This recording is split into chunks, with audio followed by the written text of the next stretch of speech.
was in LA, we were working in New York on tons of indie movies.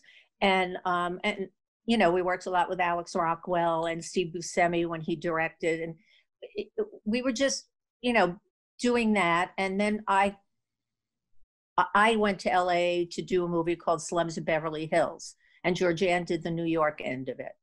And while I was there doing that, I got a call, I don't even know, from somebody, David Chase, you know, they wanted to send me the script. I think it was Susie Fitzgerald sent it to us, George, wow. right? Yeah, it was, yes. From HBO, and, yeah. And I read it and I thought it was really good. And I told Georgianne, I said, this is really good. And it was, at that time, it was Tommy Soprano. Remember, it wasn't Tony. That's right. It Tommy. was Tommy. That's right. When did you first meet James Gandolfini? Oh, wow. That was in LA. He read in New York, and then he read in LA, both.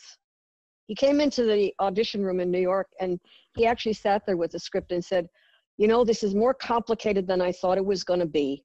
I'm not ready to do this. Yeah. And then the next thing, he was in Los Angeles. Then they flew Sheila him to LA. Yeah.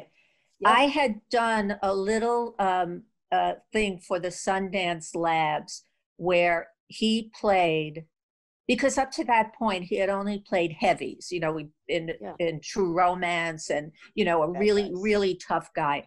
And this thing I did for the Sundance Lab was with him and Clea Duvall, where he played her hippie father.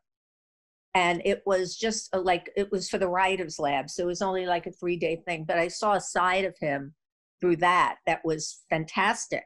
We cast him in that because he knew the director. So we knew, Georgianne and I knew, that he had the whole package to play this role. I mean, he was really our favorite idea from the beginning. So it came down to, Michael had told the story and we had talked about it. This was before I was around, but it came to Jim. Michael Rispoli.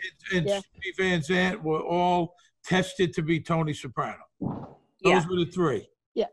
Yeah. So when Jim read in New York and then we flew him to LA, it was just me, David, and Jim at David's house. David ran the camera and I read. And it was VHS tapes. That's how long ago it was. And David and I ran back to his house, watched it, and we both got really excited. And then we had him come in and test for the network.